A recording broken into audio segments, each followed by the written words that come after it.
lo epistemológico fue definido solamente desde lo interno. Hay que agregarle esta dimensión socioprofesional, que es precisamente lo que oxigena los estudios de ciencia, tecnología y sociedad, los estudios de Bruno Latour, que creo que ya comenté también con este famoso libro La vida en el laboratorio y la construcción de los hechos científicos, y el impacto que además, esto posterior a Kuhn, toda la sociología del conocimiento, todo el campo de la sociología de la ciencia, ¿no? Permitieron ver y visualizar que romper con esa imagen eh, total de que la ciencia es esa cosa que era hecha por científicos brillantes y ascética de todo problema social, económico, industrial, la guerra, etcétera.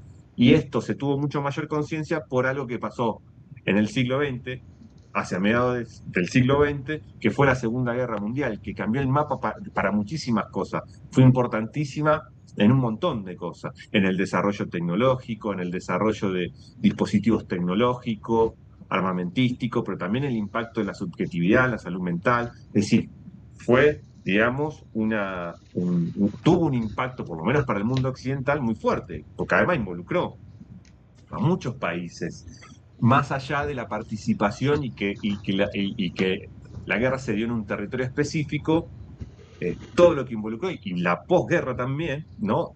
Definió muchísimas cosas importantes para la ciencia. Y es por eso que aparecen esas perspectivas más, o que ya estaba con la escuela de Frankfurt, que además también la escuela de Frankfurt es parte de una respuesta a esos acontecimientos y a decir que, bueno, la ciencia no es neutral. Alguien lo decía ayer, ¿no? Y que le causaba impacto o algo que todos sabemos, pero que a veces se nos pasa inadvertido. La neutralidad de los científicos, de los investigadores, ¿no? Eh, y lo que precisamente trajo la Segunda Guerra Mundial fue esa necesidad y esa visualización de cuán importante es la participación social de los científicos y las relaciones que hay entre la ciencia, la tecnología y la sociedad y el poder. Llegamos a esos años 70, 80, que ahí es cuando se define toda esta otra epistemología. La tercera unidad, si usted me pregunta, ¿cuándo es que comenzó a teorizarse? En esos años 80, 70, 80, más o menos. Teoría feminista del género comienza en esos años, la teoría de colonial comienza en esos años, la epistemología del sur es un poquito más actual, pero tiene reminiscencias en toda esta discusión. El pensamiento de colonial en general se circunscribe a esos años, a todo el carácter dependiente o no que tenía la ciencia, el desarrollo científico-tecnológico, la psicología en parte.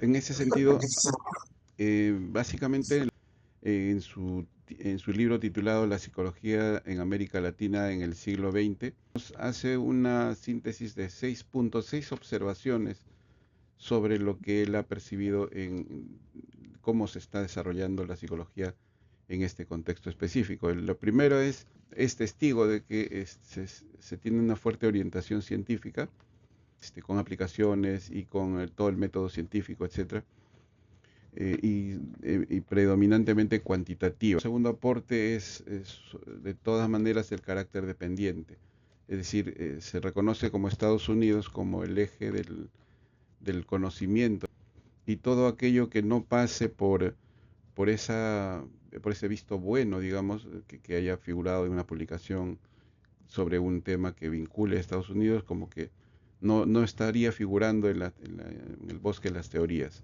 A eso lo llama el carácter dependiente.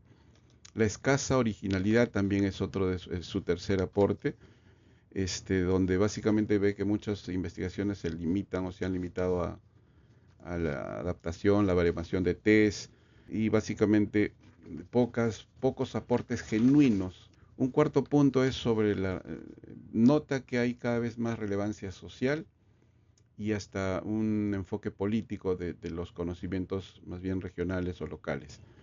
Un quinto punto es ve que la mayoría de las investigaciones están orientadas hacia las aplicaciones concretas, más que al aporte teórico o incluso epistemológico. Y finalmente, quizás algo de lo más rico en comparación al bosque de otras áreas geográficas, digamos, para diferenciar la región, es el tema de ver como eje central al ser humano y por lo tanto se han priorizado investigaciones con personas más que con animales, como a veces en el conductismo, por ejemplo, por lo menos en sus inicios se daba mucho énfasis. Esos son los 6 aportes en síntesis, tratando de vincularlo a mi práctica. Evidentemente es todo un ejercicio donde nos siguen integrando incluso al primer pequeño trabajo de los problemas epistemológicos en la psicología jurídica y forense en las ilustraciones judiciales en Perú. La generación Z, que en Perú estas semanas ha puesto la noticia incluso a nivel internacional.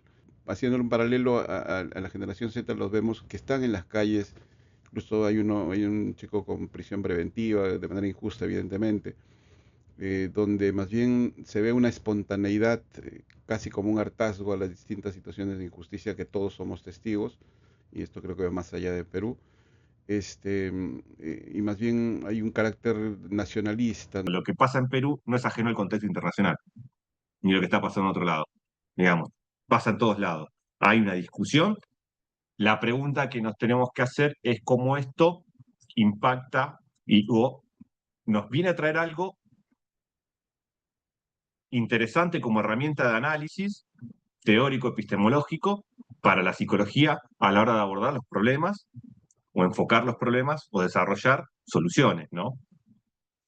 Y qué tanto son herramientas que posibilitan, pero qué tanto son obstáculos en algunos puntos, ¿no?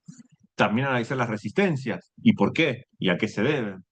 Digamos, en el punto más analítico, digamos, es abrir qué es lo que trae, cuál es el impacto, ¿no? Como siempre, no vamos a tener una unificación incluso de criterios. Esto va a pasar con un montón de cuestiones y pasa con un montón de cuestiones dentro de nuestro propio campo, ¿no? Porque hay posicionamiento y porque nadie es neutral además.